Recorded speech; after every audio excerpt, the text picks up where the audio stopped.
Hi, I'm Paul Duchesne, and welcome to Mama Paul's Daily Diary, Day 6A. We'll call this Part 2 of the October 8th, 2020 little show. And on the previous show, I had a positive piece of news about the plastics, and I've got a positive piece of news to lead off today's show with also. And the positive piece of news has got to do with, of all things, meditation. How about that, meditation? And there's a Jewell. Jewell, she was the singer who you may recall from the 90s. She's still around today. And Jewell wants you to stay mindful, is what the headline says. And what she's talking is we need to learn how to meditate. And the reason she brings this up is she gets questioned about the anxiety going on the planet right now, and everybody's in lockdown, and there's a lot of anxiety among a lot of people. And she gives the 4 steps to deal with things, and one of the main things that she talks about is learning how to meditate. And she's been doing mindful meditation since the late 90s. I've also been doing mindful meditation myself since the 80s.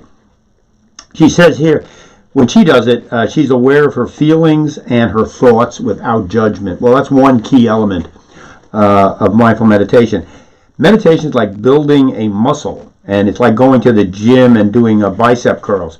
If you don't use the muscle during the day, it won't change your life. So the whole point is you need to practice as much as you can. Practice every day. If you get a daily practice going and then you sort of practice it during the day, then you find you get a lot of benefits from this.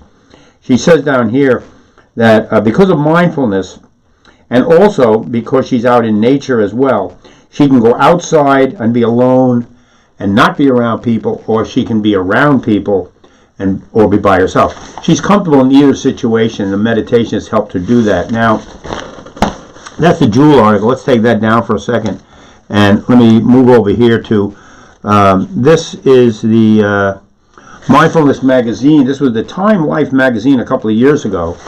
Had the whole issue is about mindful meditation.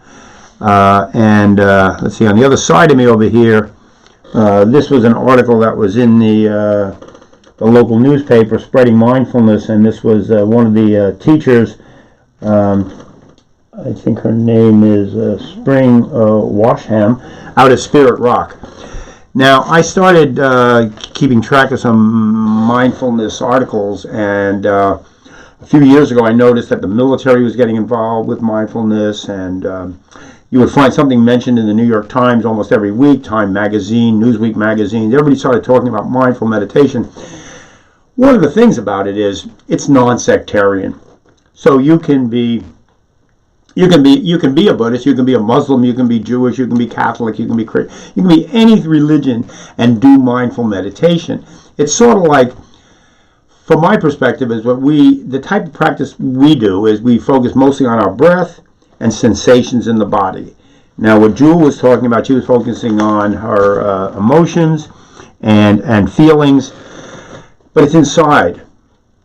Now, a lot of people think that when you go inside, you exclude the rest of the world. Well, this is absolutely not true. This is absolutely not true, and it's a real misconception about meditation.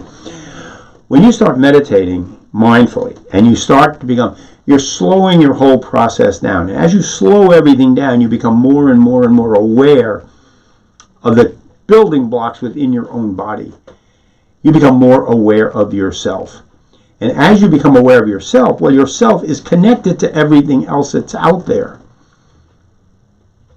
The building blocks within you are the same building blocks within everything else that's out in the universe. And the more you get in touch with yourself, the more you get in touch with everything out in the universe. And that's just a little wrap I'll give about mindfulness. What I wanted to do is I'm going to put that little chart up that I put up at the end of the last show. Let's go over there again. And I mentioned spiritual, political, economy, and spiritual, political, economy. And the spiritual element that we need is mindfulness. So mindfulness, cooperation, and equality translated as the hashtag #MeToo movement. Mindfulness, cooperation, and equality. These, to me, are the 3 pillars of rebuilding a new society. We need a new philosophy, Just like we had the Age of Enlightenment in the 1800s, well, right now we're on the verge of a new Age of Enlightenment, and we're going to get some new tools to deal with the situation we're in. We are at a, whoops, I was going to say we're at a tipping point, but I took that poster off. We're definitely in the midst of a tipping point, and we're looking to come out of it positively. If not, it's over for the whole bunch of us. Peace, patience, persistence, and we'll see you next time.